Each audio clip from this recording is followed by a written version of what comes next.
Welcome to Sports Spectrum, the sports and faith podcast that brings Jesus back into the conversation. Here's your host, Jason Romano. This episode of the Sports Spectrum podcast, part one of our conversation with David Stein, Atlanta radio host, is brought to you by Compassion International. $38 a month. Your sponsorship provides access to school, medical care, vocational training, and food, and the opportunity to know Jesus because of what Compassion International provides. And that is a place for you to make a difference in a child's life.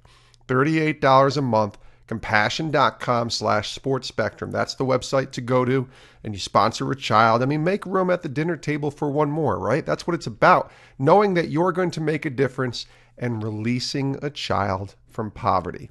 And it's a great way to stay connected with a child. You get to know who the child is and where they live and write them notes and even email them letters. It's just such a cool way to stay connected, but knowing that that $38 is going directly to impact a child in need. Compassion International does it right. Go to compassion.com/sportspectrum and sponsor a child today. Today on the podcast, part one of a two-part conversation with David Stein. Now, David is an Atlanta radio host of the show Rise and Stein on Victory 91.5 FM in Atlanta.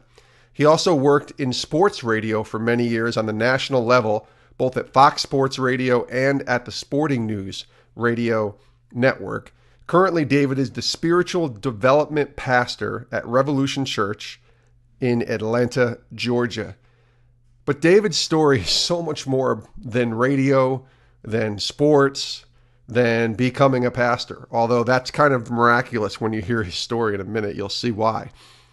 But David is a former Jewish-Atheist who came to Christ at age 45. And all that encompasses him coming to Christ is what part one of our conversation's about. Now, we also talk in the beginning about David's love for Clemson football and how he worked on Clemson football and got to work with Dabo Swinney and just coming to know about Clemson. So we talk about that to start off, just kind of lighten the mood in the beginning. And then we go a little deep and we say, okay, tell me about how you came to Christ. And listen, David's a professional. When you hear his voice, when you hear how he tells stories, you know that this guy is legit. But his storytelling, his conversion to faith in Christ from being a Jewish atheist to a Christian who follows Jesus is nuts. It's crazy. It's one of my favorite podcasts I think we've ever done because, again, I would love to have Tim Tebow and Stephen Curry on every single podcast. But the great thing about this podcast and this show that we get to do is we get to bring you stories of people you've never heard of. And I didn't know who David Stein was before we taped this podcast. I had a conversation with him, about a 15-minute conversation before we booked the interview, just to hear his story and a little bit about his journey. You know, I'm from a radio background. He's got a radio background, so we got to kind of talk shop a little bit.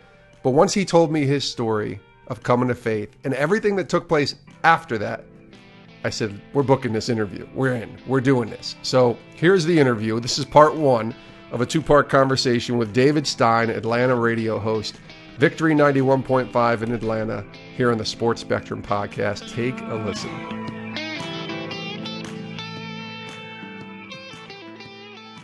David, welcome to the show. Thank you, and thank you for having me. What an honor to be asked. Appreciate that. Yeah, and I know usually you're on the other end doing your radio show on Victory 91.5 in Atlanta, host of Rise and Stein, which we can talk about the title of that show in a minute.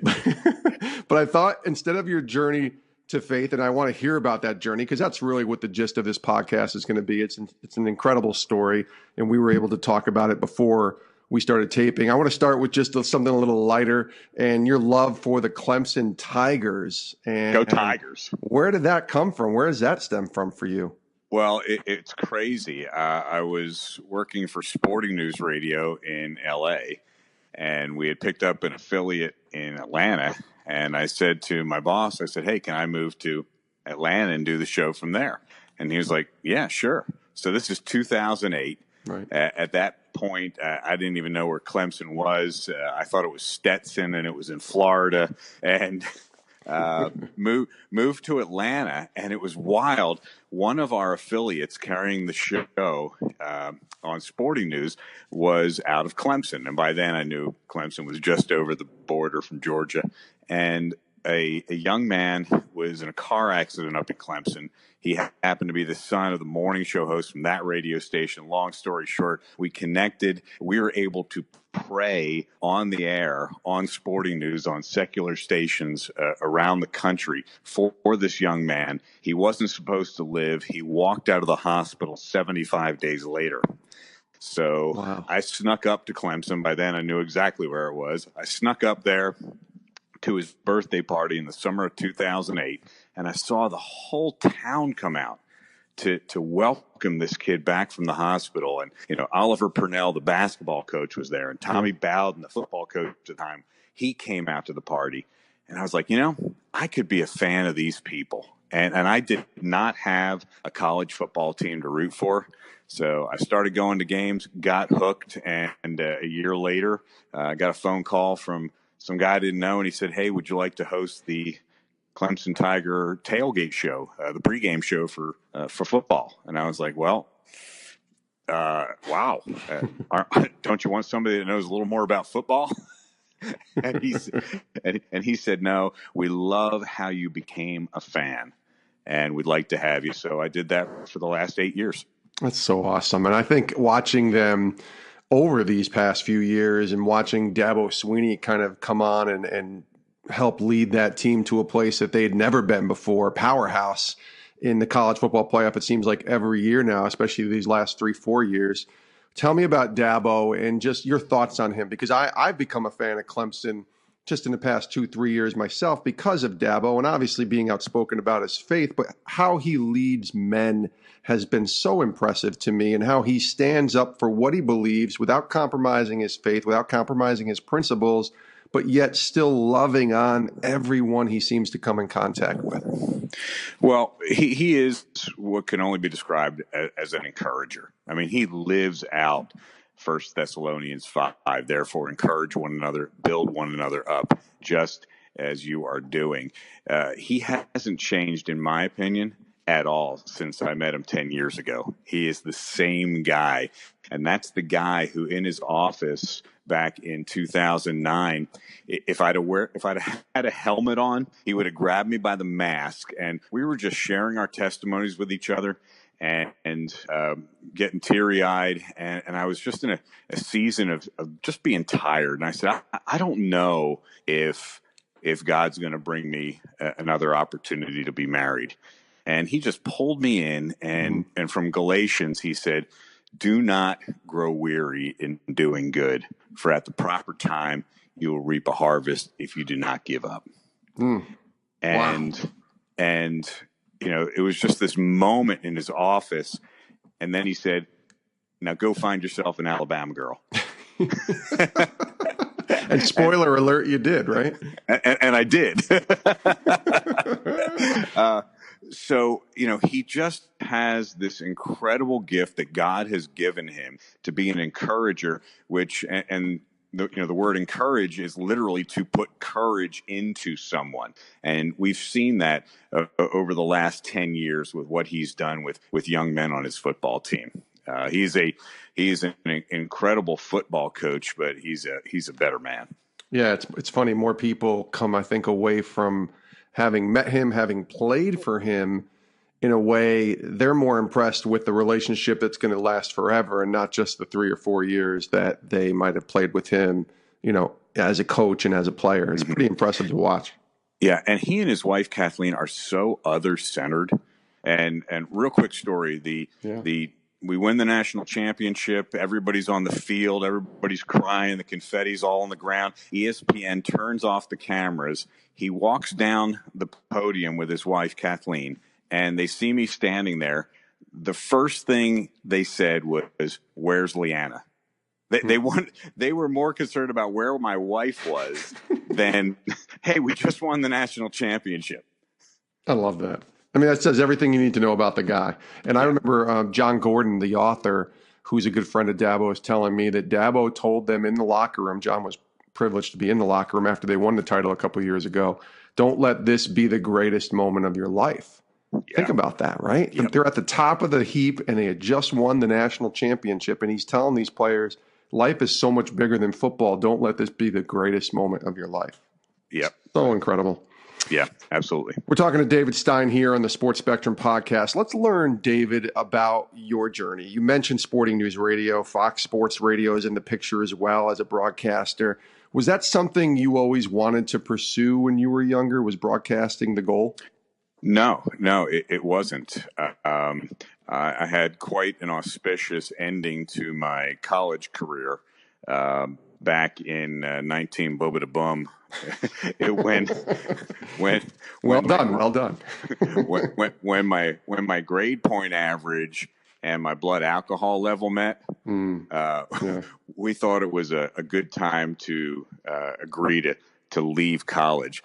So I was just moving back home, which makes every parent real proud. Yeah. And my mom told me to go get a job one day, and I just looked in the newspaper back when jobs were in the newspaper and saw there was an opening at a radio station in Pottstown, Pennsylvania for sales. And I went there, and they had already filled the sales job, and the guy gave me a job on the air. And that was in 1986, and I have been in broadcasting ever since. Wow, that's an amazing story from a guy who kind of is a broadcast junkie myself. It's funny how you fall into that, because I always wanted to be the on-air guy as a kid, going to college, even in high school. Like that was my goal. For you, it just kind of fell into place. But then you kind of found your niche, right? Yeah, it was interesting. I did crazy morning show radio, on a top 40 station for 10 years in Reading, Pennsylvania, and then moved to Los Angeles and again just kind of fell into sports talk. And at the lowest point of my life, February of 2004, which I'm sure we'll get into, that's when I got my job at Fox Sports Radio. Wow. So what was that like, going from just sort of that, shock, I don't want to call it shock jock, but that sort of crazy fun morning radio that you're talking about, to going into sports, and suddenly you're in this world of sports talk radio, which I know at that time, as you're mentioning, is sort of booming. Just having worked at ESPN radio in the early 2000s, I remember that time frame, and all of a sudden Fox Sports Radio and Sporting News Radio and ESPN Radio, and even more now. And it's just, it was a booming time for sports. What was that like, kind of you getting into that world? It was just one of those moments. And, when we back up and I just start sharing my story leading up to 2004, it was God before I knew God, before I knew who Jesus was. It was God saying, okay, I'm going to put you on this path. You're not going to know why you're on this path. I wound up just sending a demo CD, and there may be some giggles right now. I sent a demo CD to the late Andrew Ashwood at Fox Sports Radio, and I said, look, I have no experience in sports talk, but I have a lot of experience in radio. And he called me, and next thing I knew, I'm doing weekends at Fox Sports Radio nationally, and a short time thereafter, began working on the morning show with Andrew Siciliano and Crystal Fernandez, just wonderful people there. And it was very natural for me to start talking about sports from an entertainment side, from a radio perspective. And I wasn't a break it down guy. I wasn't screaming about the bad call from the night before. I just wanted to have fun talking about sports. And luckily, there were a lot of really smart people at Fox who knew a lot more about sports than I did that could handle the X's and O's. Before we get to February of 2004, tell us, growing up and leading us through high school and college, and obviously some of the things that you were doing, I would reflect my guess of where you were, but what was your faith like? Was faith like, what was faith like as a child for you, and even growing up into your adolescent years? I grew up Jewish in a small town about 30 miles north of Philadelphia, but in our house, we didn't believe in God. So Jewish-Atheist and very secular. My parents didn't believe in God. They both had childhood trauma, but they wanted their children to grow up Jewish and follow the Jewish traditions. So we had, Hanukkah and Passover and Rosh Hashanah and Yom Kippur. Holiday dinners in our house were comical because it was everybody hates us. Don't forget, everybody hates us. Enjoy your dinner. Wow. And that's what I remember. There were 3 Jewish families in our entire town. It's not the start of a bad joke, but it was literally the dentist, the doctor, and the podiatrist. And and I remember getting beat up on the school bus because I was Jewish, or maybe it was because I played the trombone. Or both, or both, right? or both. That's funny. But it wasn't something that I really connected to.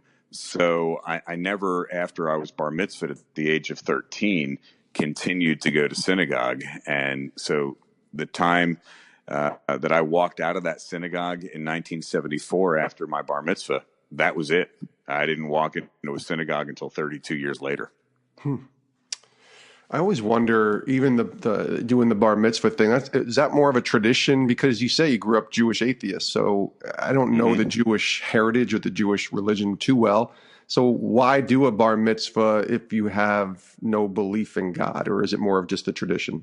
That is a great question, Jason, and one that I question all the time, because I do run into so many people who grew up Jewish, but more from a secular point of view.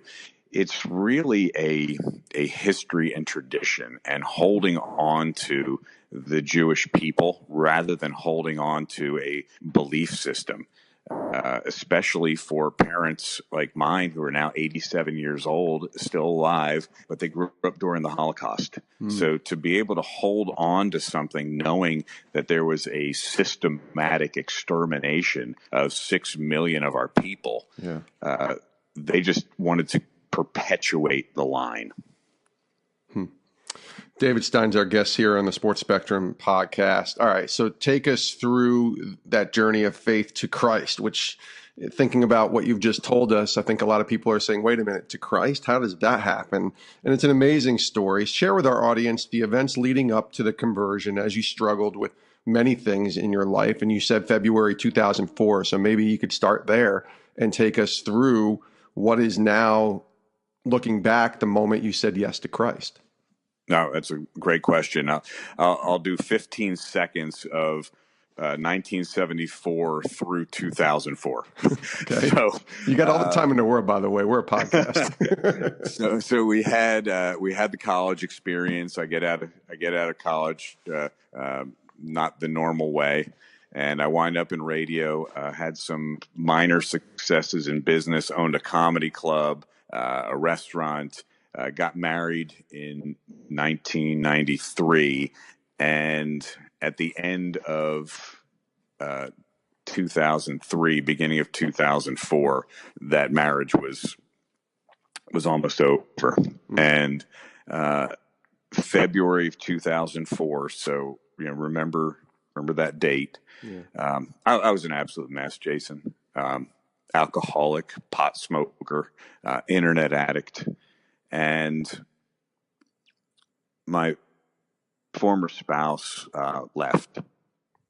And I was laying on the floor of a half-empty closet in Burbank, California. This is before working at Fox, but I was living in Burbank. And I literally felt like I was being picked up off the floor. Not like levitated, David Copperfield wasn't there. It wasn't a magic trick. But I felt like I was being picked up off the floor, which was highly unlike me. I was more of a retreat and go self-medicate kind of guy. And that's what I had been doing. I was self-medicating with drugs and alcohol. But in that moment, instantaneously, I was delivered from drugs and alcohol. I mean, I went from drunk and high to completely sober. And I remember, because I was laying on the ground going, is this it? I mean, how did I wind up like this? But I didn't know God. I didn't have any context for God. So I thought the getting up off the ground and being sober, I thought I did that, on my own strength. Yeah. So I did what everybody else does in Los Angeles, started going to self-help classes and those kinds of things. And it's all about me. It's all about me. Okay, let's talk about you. What do you think about me? Yeah. And I'm going through this journey, and a short time later, got the job at Fox Sports Radio, and things start turning around. I started training for a marathon, which is a whole another hysterical story. Why do people train for marathons, by the way? I cannot understand. I feel like that's just inflicting pain on themselves when they want to go run a marathon. Jason, it turns out it's 26.2 miles. That's what I hear. on foot. What was the reasoning behind that? Give us a quick answer on that one. Well, my life was turning around. I was doing all this self-help stuff. If I'm gonna go after life, I'm gonna do something crazy. So I decided to run a marathon. Gotcha. And I'm not making this up. I peaked at mile 7. And it's the LA marathon, but I kept pressing on. I get to mile 12, Jason, and I'm not making this up. The guy's name is Shadrach Anderson. You can look him up. He's famous because he runs marathons backwards. Okay. And I got passed by a 70-year-old guy doing the moonwalk. That and nothing to do with a fiery furnace, by the way. Correct? No. That is not the most encouraging thing to ever happen. No. But it was it was one of those moments that I can look back. Okay, God's planting a seed, because He put a running coach in my life at that time who came out at mile 22 and just encouraged me and continued to put courage into me until I crossed that finish line. So. Fun story about the marathon, but it was one of those moments I do look back and go, okay, God was carrying me through that. Wow. Okay. So take us to actually faith and where, the decrease of self and the sort of quote unquote increase in Christ, which is John 3:30, takes place for you. Mm-hmm. Yeah. I had left Fox on purpose. I didn't feel like that was the job that I was supposed to have. And that was really weird, because here I am at what is supposed to be a pinnacle of a career in sports talk. And I just went into Andrew Ashwood's office. And I said, I don't think I should be doing this. And I called up Sporting News Radio, and I called Matt Nahigi, and I said, do you have anything? And he goes, well, I have something at like overnights. And I was like, hey, I'll take it. And I went there, and I began a show that had nothing to do with anything negative. Now, I'm still not a believer. Right. I still don't know anything about God, but I knew I didn't want anything negative in my life. I didn't want to argue about bad calls. I didn't want to argue about trades. I didn't want to tear athletes down. As a matter of fact, if an athlete got in trouble, we would open up the phone lines, and I'd say, hey, this guy got a DUI. Tell me about your DUI. Tell me about how that ruined your life. Tell me about that, how it changed your life. So things were happening, but it had nothing to do with me. So it was great that you said a decrease in me, because as I stepped back each night to host that show, I realized this has nothing to do with me. And that led to a moment at the end of 2006. It's September 2006. Remember that moment in the closet was February 2004. So 2.5 years later on this journey. And I start to wonder, is there a God? And does He have anything to do with what's happened? So I went to the only place that I thought I would find God, and that was a synagogue. So here I am 32 years after being bar mitzvahed, walking into a synagogue in Glendale, California, and it was almost crushing. It felt so cold, and it was the same prayers in a language I didn't understand back then. And I left there very confused. I expected the doors to open. God would say, hey, I've been waiting for you. He's going to put his arms around me. And for me at that moment, it didn't happen. So the next day, I called a therapist that had got me through the end of my first marriage. And we set up a very unorthodox phone session for September 26, 2006. 3 weeks pass. We're on the phone. We're in the middle of a session. I tell her that story about going to the synagogue. She says, that's okay, David. You just didn't find him there.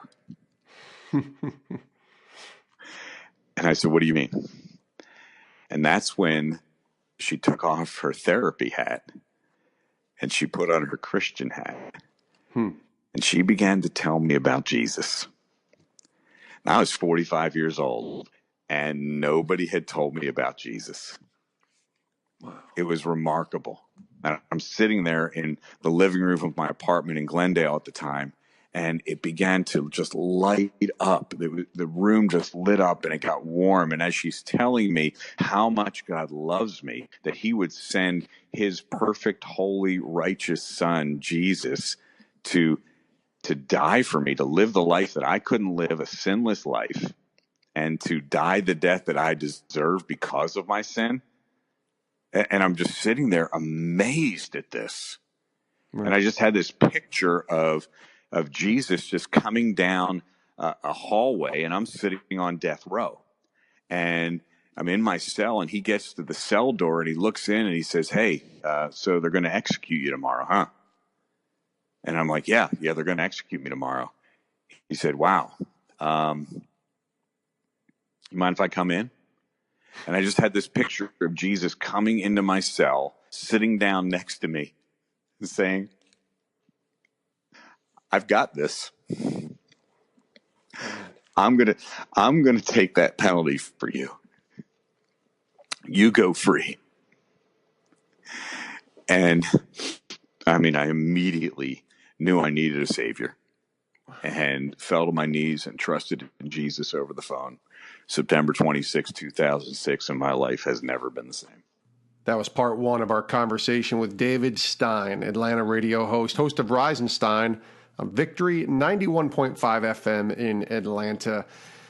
I told you it's crazy. His story is just getting started. Tomorrow on part two of our conversation with David, we talk about that newfound faith that changed his life forever.